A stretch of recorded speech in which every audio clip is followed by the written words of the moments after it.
네, 북한이 밤사이 군사 정찰 위성을 기습 발사했습니다. 관련 소식을 전문가와 함께 살펴보겠습니다. 조한범 통일연구원 선임연구위원 나왔습니다. 안녕하십니까? 예, 안녕하세요. 네, 정부도 경고했던 대로 북한의 군사 정찰 위성 3차 발사에 대응해서 9.19 군사합의 효력을 일부 정지시켰습니다. 먼저 관련 발언 함께 좀 들어보고 이야기 나누시죠. 북한은 어제 우리 군의 경고에도 불구하고 군사 정찰 위성 발사를 강행하였습니다. 우리 정부는 국무회의 및 대북 통지 등의 절차를 거쳐 오늘 15시부로 9.19 군사합의 1조 3항을 효력 정지하기로 하였습니다. 북한이 추가적인 도발을 감행한다면 우리 군은 굳건한 한미연합방위 태세를 기반으로 북한의 어떠한 도발도 즉각 강력히 끝까지 응징할 것입니다. 네, 윤석열 대통령이 제가해서 오늘 오후 3시부터 바로 효력이 정지된 1조 3항입니다. 예. 지상과 해상, 공중 중에 공중에 해당하는 내용이죠. 하늘. 네. 그러니까 이제 9.19 군사합의는 MDL 군사분계선 인근에서 군사적 우발적 충돌을 방지하기 위해서 해상, 육상, 그다음에 공중에서 군사적 행위를 제한하는 내용이에요. 네. 특히 이제 공중 정찰, 이번에 이제 정찰 위성이니까 네. 관련된 부분이 이제 동부전선 쪽은 인구 밀집 지역이 아니니까 40km, 서부전선은 20km. 여기에서의 모든 비행체의 비행을 중단시키는. 그러니까 여기에 정찰기, 무인 정찰기, 그다음에 기구 이런 게 다 들어가거든요. 고정익기, 회전익기 그런 것들을 제한하는 내용이었는데 물론 이제 해상과 육상은 그대로 남아 있고요. 예. 그러니까 여기에 상응하는 조치로 우리가 1조 3항을 효력 정지. 지금 남북관계 발전법에 의해서 폐기는 좀 어렵고요. 예. 그 효력을 정지시키는. 그러니까 오늘 3시부터 이제 실행에 들어갔다 이렇게 봐야겠죠. 뭐 사실 9.19 합의는 그동안 뭐 북한이 수도 없이 위반을 했기 때문에 뭐 사실상 뭐 유명무실화되지 않았습니까? 그래서 우리만 지킬 필요가 있느냐 이런 지적이 꾸준히 제기됐었고 결국 이 감시 정찰 능력이 월등한 우리에게만 특히 뭐 공중의 경우에 그렇지 않습니까? 족쇄로 작용해 왔었잖아요. 이걸 좀 풀었다고 봐야 되는 거죠. 그러니까 9.19 군사합의는 양날의 칼이에요. 그러니까 한국은 국방력, 우리 국군은 국방력이 세계 6위로 평가됩니다. 미국은 1위죠. 그러니까 재래식 전력으로 한미 동맹의 한반도의 전력은 거의 우주군 수준이에요. 이제 핵은 우리가 없죠. 그런데 이 재래식 전력의 월등한 재래식 전력의 그 군사적 우위를 제한하는 게 9.19 군사합의거든요. 그러니까 군사적으로는 우리가 손해입니다. 근데 이제 정치적으로는 이 모든 충돌은 우발적인 상대 행동에는 오판 이런 가능성이 크거든요. 그러니까 군사적 손해를 감수하고 9.19 군사합의를 정치적인 목적으로 선택을 했는데 예. 그동안 북한은 이제 그걸 사실상 여러 차례 무력화하는 도발을 하면서 그러면서 이제 9.19 군사합의는 폐기하지 않는 그러니까 본인들의 실리는 추구하면서 있는 게 훨씬 유리하거든요. 예. 본인들은 필요할 때마다 이제 그걸 위반을 해온 거죠. 필요할 때마다 이 합의의 필요성을 얘기한 부분도 있고요. 그렇죠. 그러니까 뭐냐면 북한으로서는 사실 상당히 재미를 많이 봤죠. 그러니까 9.19 군사합의는 우리가 불리한 점이 있지만 군사적인 충돌을 막아주는 부분이 있기 때문에 네. 전면 효력 정지보다는 일단 상응하는 1조 3항 정찰 부분만 이번에 효력 정지를 했다 이렇게 보는 거죠. 일단 1조 3항이 뿐이지만 사실상 전체적으로 좀 파기된 걸로 보는 해석은 조금 너무 앞서 나간 겁니까? 일단 북한의 반응이에요. 그 북한이 어떤 반응을 보느냐에 따라서 이제 9.19 군사합의 운명이 결정돼 있거든요. 그래서 세 가지 시나리오로 보여집니다. 그냥 이 상황에서 본인들도 9.19 군사합의 파기되면 본인들에게 불리하거든요. 그러니까 그냥 이 상황을 묵인하는, 반응 안 하는. 두 번째는 북한이 또 이제 명분을 따지는 그런 체제니까 예. 본인들이 완전 폐기를 선언하는 방안. 세 번째는 첫 번째, 두 번째도 아니면서 그냥 9.19 군사합의를 사실상 폐기, 도발로 인해서 그래서 한국 정부의 공을 넘기는 가능성. 이 세 가지 시나리오가 남아 있습니다. 지금. 우리 정부를 비판하든지 아니면 이걸 빌미로 해서 또 뭐 도발을 하는 뭐 그런 가능성도 있고 본인들이 먼저 파기를 선언하는 건 좀 어렵다고 보시는 거죠? 그러면? 가능성은 남아 있어요. 반반이에요. 네. 왜냐하면 이미 본인들도 폐기 수준으로 갔다고 판단하니까 본인들이 한국 정부에게 책임을 전가하고 전면 폐기를 선언할 가능성도 있고 예. 그럼에도 불구하고 실리적으로는 유지하는 게 본인들에게 유리하거든요. 그러니까 그대로 유지하는 가능성, 두 가지 다 가능성이 있다고 봐야 돼요. 그 예고한 날짜보다 하루 앞당겨서 쐈잖아요. 그것도 밤에 서둘러서 쏜 이유가 뭘까요?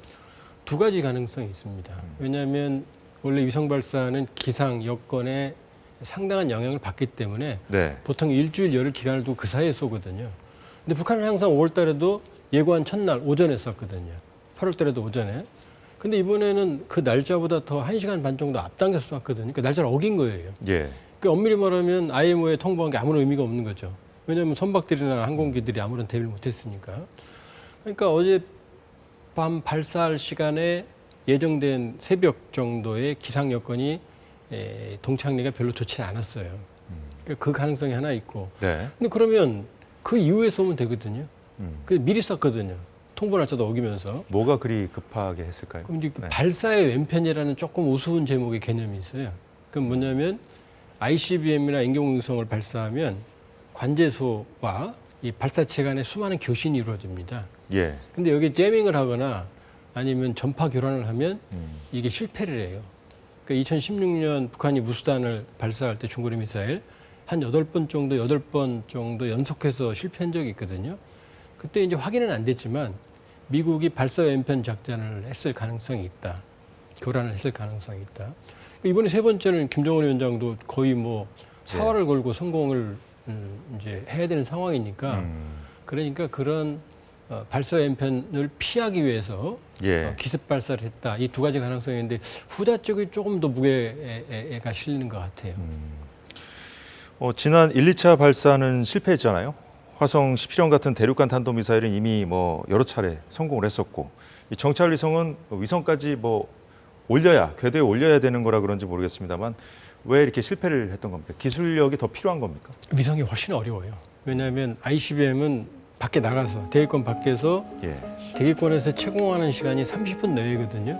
근데 대기권 밖은 아주 환경이 열악해요. 자외선, 적외선, 이 방사능, 그다음에 자기 폭풍, 그다음에 온도도 영하 100도, 영상 100도를 왔다 갔다 하거든요. 그러면 인공위성은 나가서 거의 5년 정도, 최소 5년 정도를 채공을 하거든요. 예. 그러려면 이 안에 부품들이 내구성들이 완벽해야 되는 거고 첫 번째. 두 번째는 지금 북한이 ICBM을 쏘지만 지금 머리에 해당하는 탄두분에 뭐가 들었는지 아무도 모르거든요. 그 페이로드라고 그러거든요. 무게를 얼마나 실어나를지. 네. 근데 북한이 2012년, 16년에 쐈던 그 인공위성 광명성은 페이로드가 100kg예요. 근데 이번엔 300kg로 추정이 되거든요. 그럼 3배나 무게가 늘어난 거거든요. 그다음에 이 궤도에 안착시키는 정밀성은 인공위성이 훨씬 어렵거든요. 그러니까 ICBM을 쏘는데 인공위성을 왜 ICBM 6,000km까지 올라갔거든요. 예. 근데 북한은 아마 지금 연소 시간을 봤을 때 600에서 한 650km 사이에 안착을 시킬 거예요. 태양 동기 궤도에. 그럼 그렇게 고도를 높이 올리는데 왜 위성은 실패하느냐? 위성이 훨씬 더 정밀한 기술이 필요하거든요. 근데 지난번 1, 2차 때는 뭐 대기권 밖 뭐 이런 걸 논하기 전에 서해상에 좀 일찍 떨어지지 않았습니까? 근데 어쨌든 이 3시간 만에 쏜 지 3시간 만에 성공했다고 발표를 했어요. 뭐를 근거로 북한이 그렇게 주장을 했다고 보십니까? 일단은 이제 위성은 두 단계로 나눠집니다. 이제 가장 중요한 게 발사체 1단, 2단, 3단 네. 분리해서 위성체를 원하는 궤도에 올리는 게 위성 그 성공 여부의 한 70% 정도를 차지해요. 이게 제일 중요합니다. 예.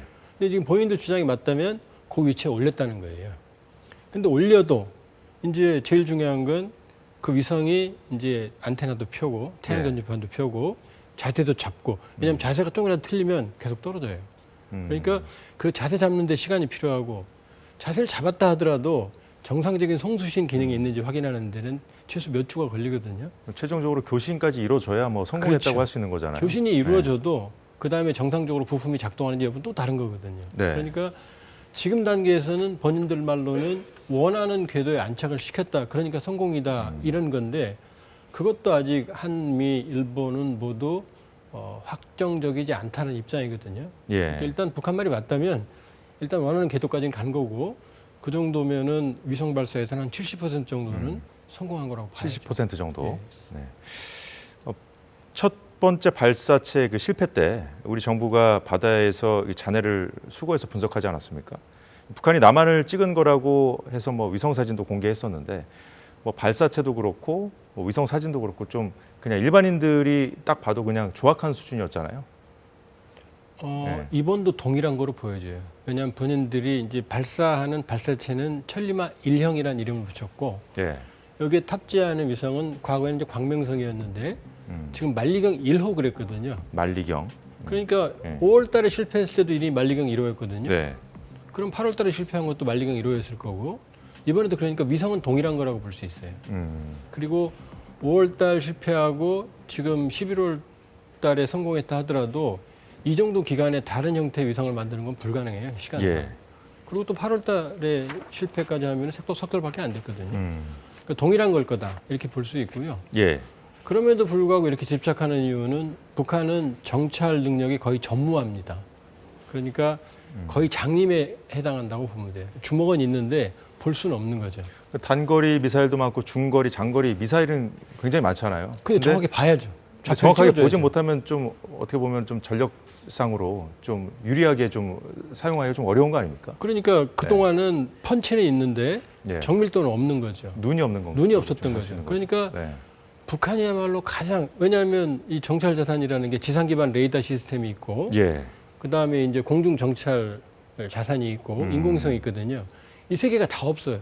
지상 기반은 거의 60년대형이고 예. 공중 정찰은 가끔 무인기 띄우는 게 도발처럼 뭐 도발이죠. 도발인데 그 무인기 띄워서 사진 찍어서 가서 보는 형식이거든요. 그러니까 그 정도에 의존하다가 어쨌든 해상도는 떨어지지만 적어도 남한의 우리 대한민국의 기지들을 촬영을 할 수가 있어요. 그러니까 함정이나 비행장에 계류되어 있는 비행기나 아니면 이 정도는 확인이 가능하거든요. 그러니까 북한으로서는 없는 것보다는 훨씬 나은 상황이 돼버린 거죠. 그러니까 뭐 핵 무기 주먹은 있는데 눈이 없는 상황이었잖아요. 근데 그 사이에 1, 2차 발사를 실패한 다음에 오늘 뭐 성공했다고 주장하기 이르기까지 그 사이에 있었던 일이 김정은이 푸틴과 만나는 거잖아요. 그 이게 눈을 제공한 사람이 뭐 푸틴이다. 러시아의 어떤 기술 지원 가능성 제기되고 있는데 어떻게 보십니까?